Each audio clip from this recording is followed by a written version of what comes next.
تو نے عرض کی باری تعالیٰ یہ عذاب کو ایک نہیں مانو گے تو عذاب آ جائے. آج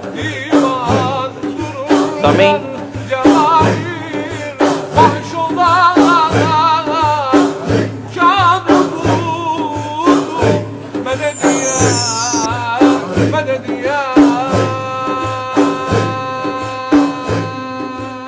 الحمدللہ رب العالمین والصلاة والسلام علی سید الانبیاء والمرسلین اما بعد فاعوذ باللہ من الشیطان الرجیم بسم اللہ الرحمن الرحیم. ناظرین کرام، جے اے پی میڈیا سیل کی اسپیشل ٹرانسمیشن تاک راتوں میں شب قدر کی تلاش. میں ہوں ذیشان صدیقی اور میرے ساتھ موجود ہیں جناب اظہر رشید. السلام علیکم ناظرین، الصلاۃ والسلام علیکم یا رسول اللہ وعلی آلہ وصحبہ یا حبیب اللہ.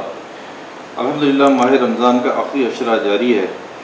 اس عشرے کی خاصیت یہ ہے کہ اللہ تبارک و تعالیٰ نے اس عشرے میں ایک ایسی رات پوشیدہ رکھی ہے جو 1000 مہینوں سے بہتر ہے. سبحان اللہ. ہمارے ساتھ ہماری خوش نصیبی ہے کہ ہمارے ساتھ آج موجود ہیں امیر جماعت اہل سنت پاکستان ضلع کورنگی حضرت علامہ مولانا مفتی سید راشد علی رضوی بخاری صاحب. اہل سنت کی مرکزی درسگاہ دارالعلوم امجدیہ سے آپ نے 1989 میں فارغ التحصیل ہوئے اور آپ تدریسی شعبہ سے تقریباً 30 سال سے وابستہ ہیں. اس کے علاوہ آپ سماجی کاموں میں بھی حصہ لیتے ہیں. السلام علیکم سر. وعلیکم السلام ورحمۃ اللہ وبرکاتہ. سر خیریت سے ہیں آپ؟ جی اللہ کا کرم، اللہ تعالیٰ کا شکر. اچھا علامہ صاحب، پروگرام کو آگے بڑھاتے ہوئے سب سے پہلے میں آپ سے یہ پوچھنا چاہوں گا کہ شب قدر کی اہمیت کیا ہے اور قرآن اور حدیث کے حوالے سے اس کی کیا فضیلت ہے؟ اعوذ باللہ من الشیطان الرجیم، بسم اللہ الرحمن الرحیم. الصلاۃ والسلام علیک یا رسول اللہ وعلی آلک واصحابک یا حبیب اللہ. سب سے پہلے تو میں آپ کو مبارکباد پیش کروں گا کہ آپ نے اس موقع پر اس پروگرام کا اہتمام کیا اور لوگوں کو آگاہی فراہم کی شب قدر کے حوالے سے. اللہ تبارک و تعالیٰ آپ کی ان کاوشوں کو اپنی بارگاہ میں قبول فرمائے. آمین. شب قدر اللہ تبارک و تعالیٰ نے ایک نعمت کے طور پہ نبی صلی اللہ علیہ وسلم کی امت کو عطا فرمائی. سبحان اللہ، سبحان اللہ. اور قرآن پاک میں اس کے حوالے سے پوری ایک سورہ مبارکہ موجود ہے. سبحان انا انزلناہ فی لیلۃ القدر وما ادراک ما لیلۃ القدر لیلۃ القدر خیر من الف شہر. سبحان اللہ، تنزل سبحان اللہ. الملائکۃ والروح فیہا بإذن ربہم من کل امر سلام ہی حتی مطلع الفجر. سبحان اللہ، سبحان کہ اللہ. اللہ تبارک و تعالیٰ نے اس سورہ مبارکہ میں ایک بڑا خوبصورت انداز اختیار کیا اس شب قدر کی اہمیت کو جتانے کے لیے. سبحان اللہ. کہ اللہ تبارک و تعالیٰ نے ایک استفہامیہ انداز اختیار کیا کہ انا انزلناہ فی لیلۃ القدر. پہلے تو اللہ تعالیٰ نے یہ بتا دیا کہ اس قرآن پاک کو ہم نے شب اسی قدر شب میں نازل کیا. سبحان اللہ، سبحان اللہ. وما ادراک ما لیلۃ القدر.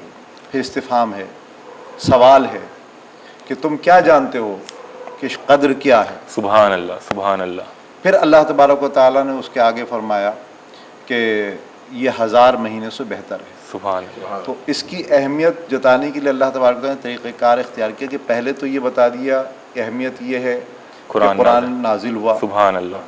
پھر دوسرا یہ کہ پھر دوبارہ اللہ تبارک و تعالیٰ نے ایک سوال کے ذریعے اہمیت کو جتایا کہ تم کیا سمجھتے ہو کہ قدر کیا ہے.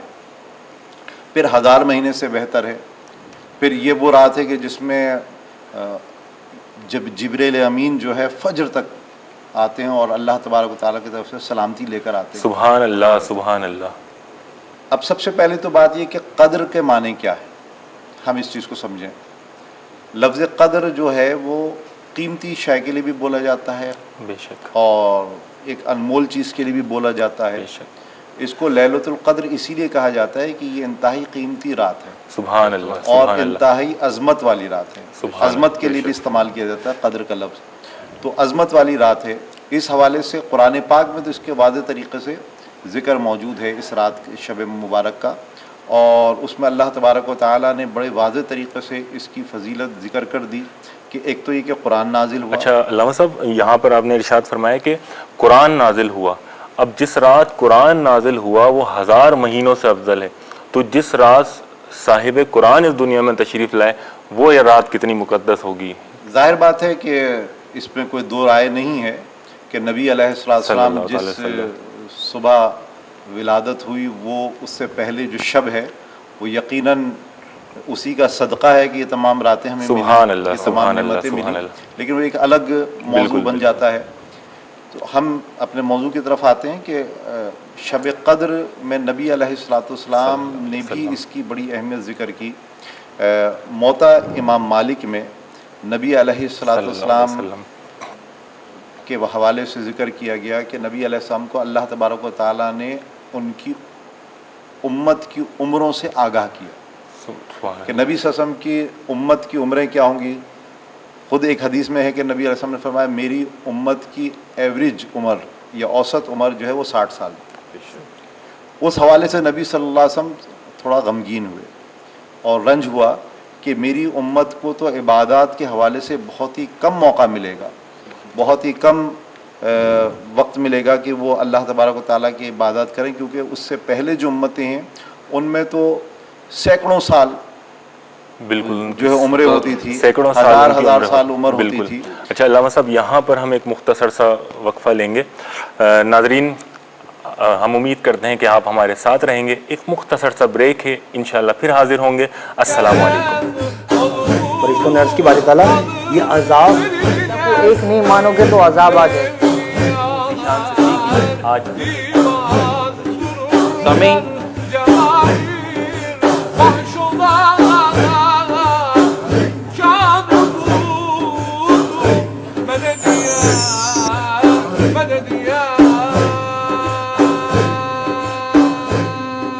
ویلکم بیک ناظرین، جے پی میڈیا سیل کی اسپیشل ٹرانسمیشن طاق راتوں میں شب قدر ایک بار پھر آپ کو خوش آمدید کہتا ہوں۔ ہم پھر علامہ صاحب کی طرف بڑھتے ہیں۔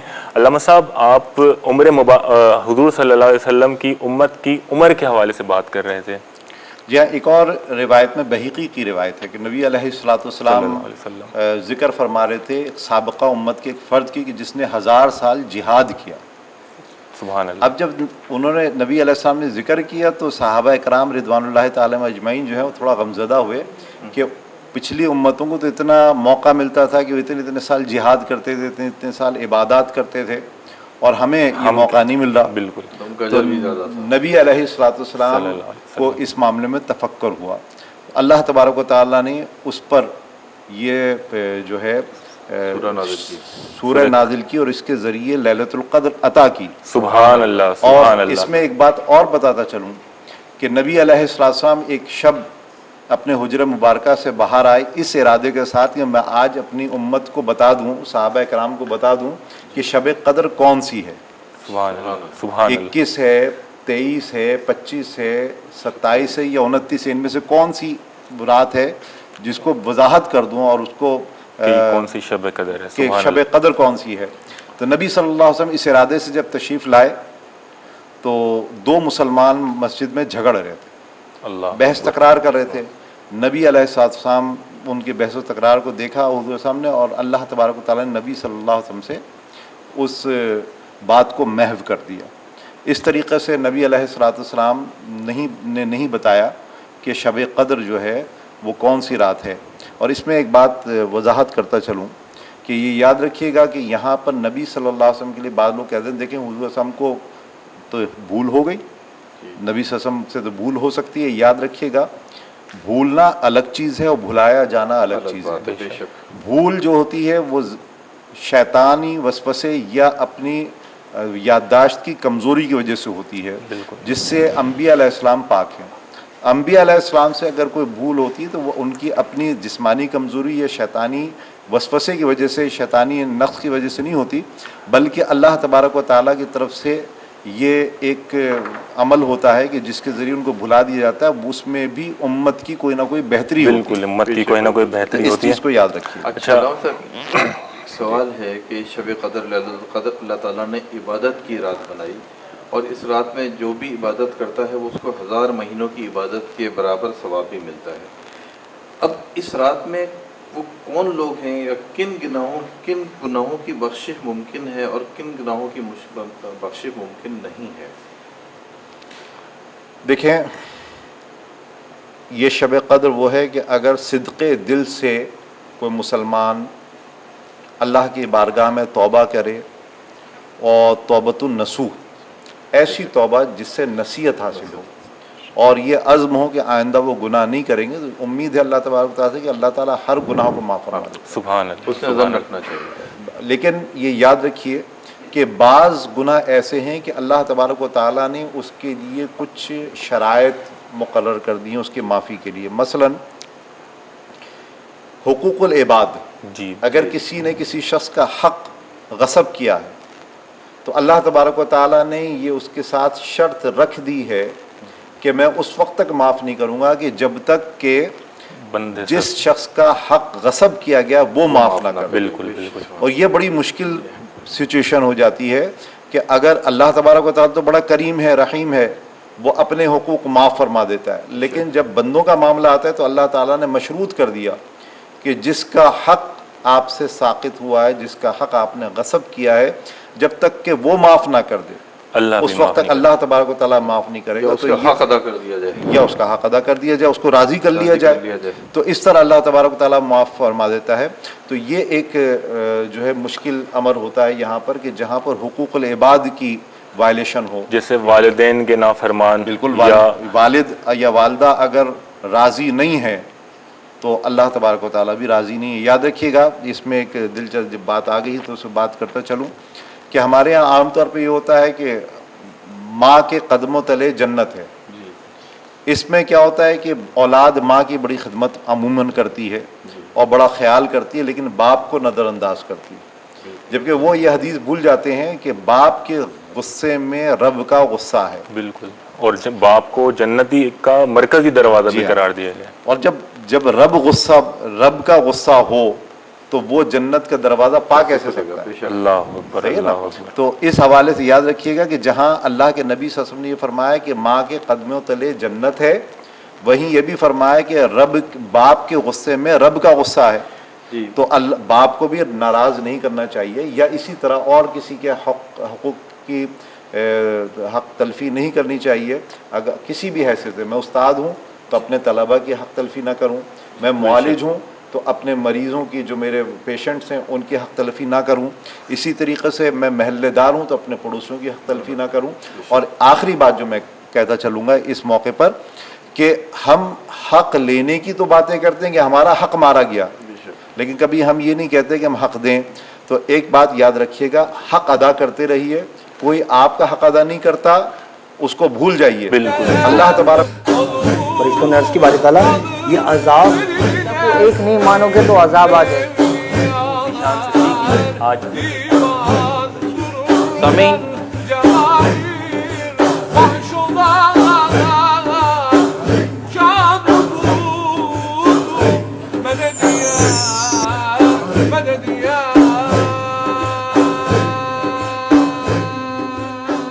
ویلکم بیک ناظرین، JAP میڈیا سیل کے پروگرام طاق راتوں میں شب قدر کی تلاش میں گفتگو جاری ہے حضرت علامہ مولانا مفتی راشد رضوی صاحب کے ساتھ۔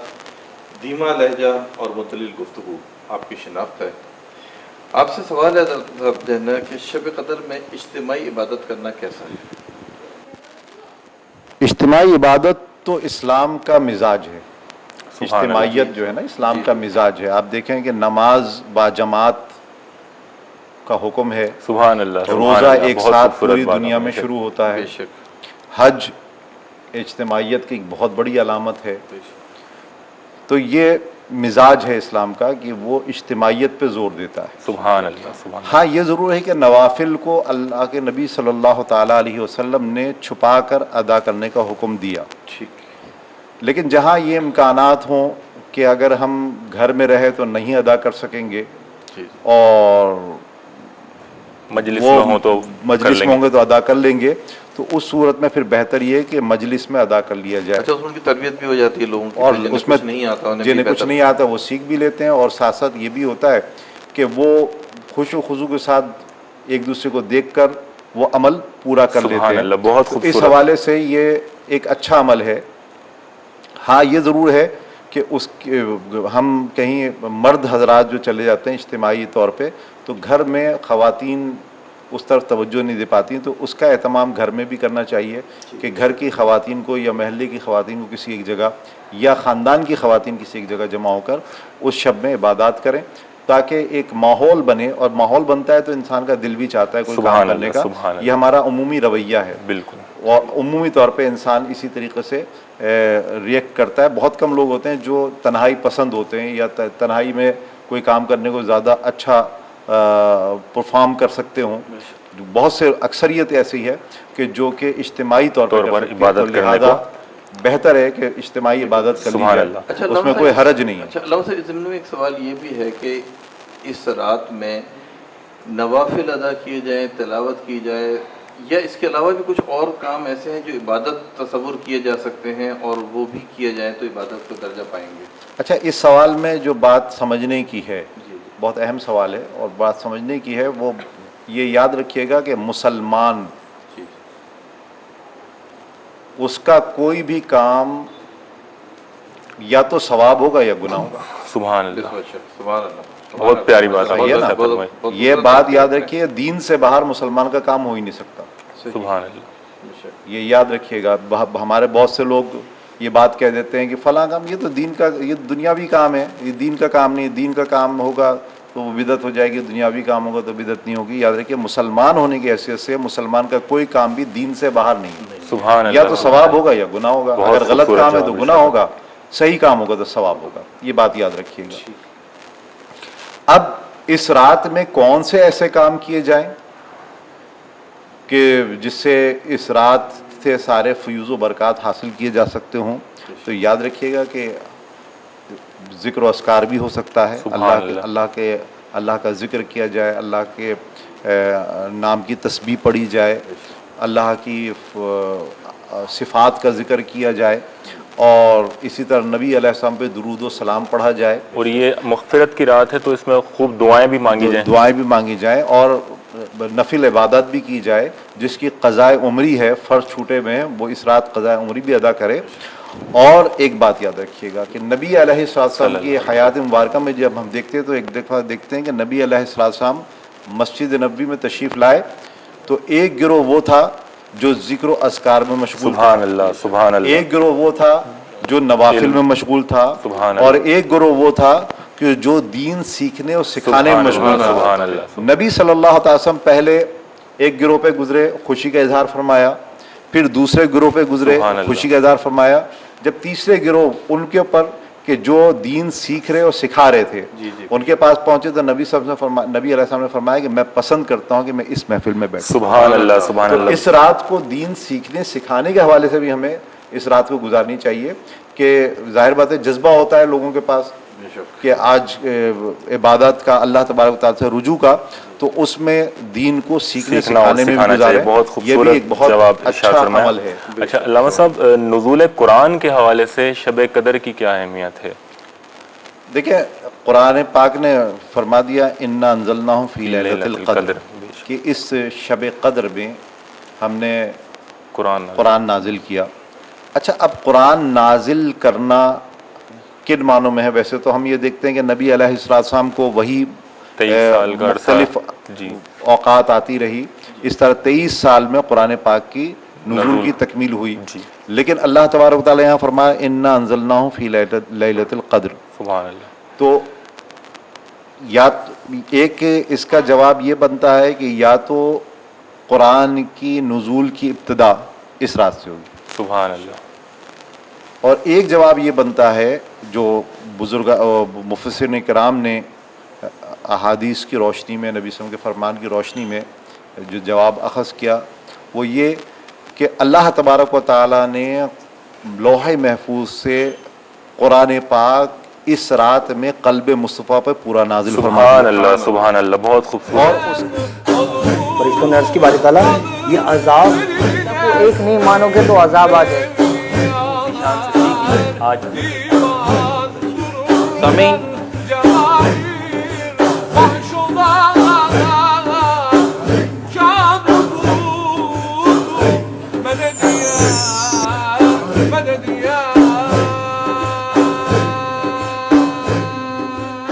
ناظرین، آپ دیکھ رہے ہیں جے پی میڈیا سیل کا پروگرام طاق راتوں میں شب قدر کی تلاش۔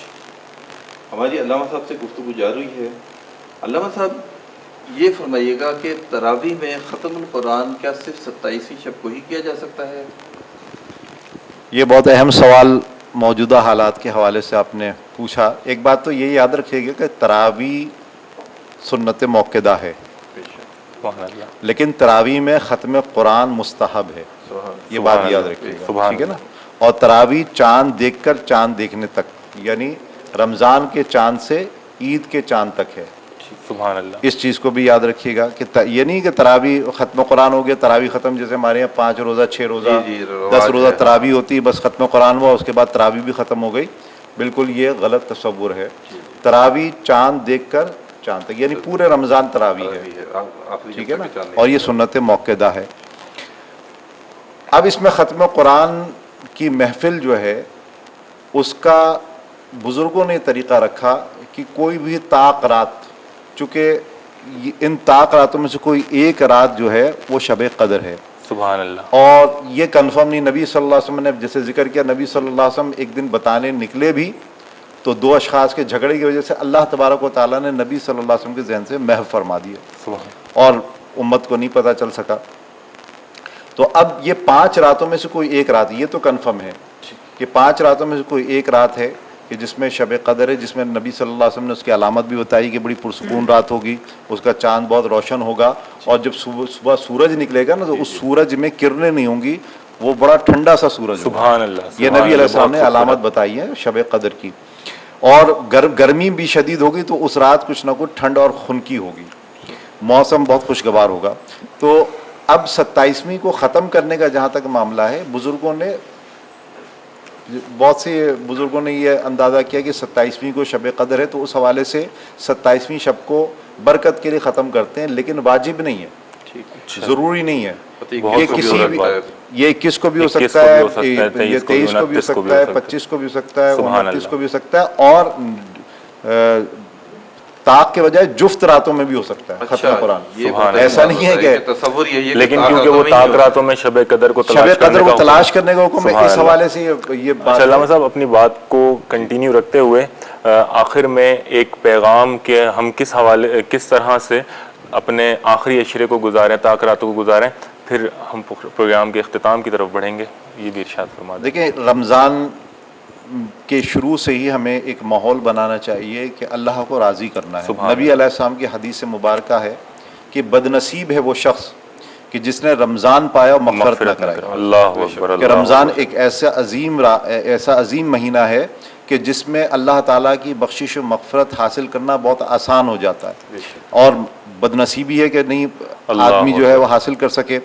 پھر اللہ تبارک و تعالیٰ نے ایک بہت بڑا موقع دیا کہ ایک رات ایسی ہے جو 1000 مہینے یعنی 83 سال 4 ماہ سے زیادہ افضل، جسے میں یوں کہتا ہوں جب زیادہ افضل کہا تو 1 صدی کے برابر ہے، اوسط عمر سے بھی زیادہ ہو گئی، 1 صدی کے برابر ہے۔ اب آپ اندازہ لگائیے کہ اگر میری عمر کے شعور کے سال جو ہیں وہ 30 بنتے ہیں، 35 بنتے ہیں، تو مجھے 3500 سال ملے ہیں سبحان اللہ، سبحان اللہ، بہت خوبصورت۔ اب میں نے اسے ضائع کر دیا تو بیکار ہے۔ لہذا ہمیں رمضان کے شروع سے ہی اپنے آپ کو وارم اپ کرنا چاہیے، تیار کرنا چاہیے کہ یہ 5 راتیں رمضان عمومی طور پہ ہم بہت الرٹ گزاریں، لیکن یہ 5 راتیں تو بہت زیادہ الرٹ گزاریں، اور اللہ تبارک و تعالیٰ کی رحمت کو تلاش کریں۔ سبحان اللہ، بہت خوبصورت گفتگو کر رہے تھے جناب حضرت علامہ مولانا مفتی سید راشد علی رضوی صاحب۔ انشاءاللہ اگلے پروگرام میں پھر حاضر ہوں گے اس اپنے پن کے ساتھ کہ اپنا بہت خیال رکھیے گا۔ میزبان ذیشان صدیقی کو اب ہماری پوری ٹیم کے ساتھ اجازت دیجیے۔ السلام علیکم۔ انا انزلناہ فی لیلۃ القدر، اور بے شک ہم نے قرآن کو نازل کیا شب قدر میں۔ نزول قرآن کی رات شب قدر ہے، ہم تو مائل بکرم ہیں، کوئی سائل ہی نہیں، راہ دکھلائیں کسے راہ روے منزل ہی نہیں۔ جے اے پی میڈیا سیل پیش کر رہا ہے رمضان المبارک کے عشرِ آزادی جہنم میں طاق راتوں میں تلاش شب قدر۔ دیکھیے ہمارے آفیشیل چینل جمیل امینی پر۔ عمر کے حوالے سے بات کر رہے تھے، ایک اور روایت میں بحیقی کی روایت ہے ہمارے چینل کو لائک کیجیے، سبسکرائب کیجیے اور بیل آئیکن پر آل پر کلک کرنا نہ بھولیں تاکہ ہمارے نوٹیفیکیشن آپ کو ملتے رہیں۔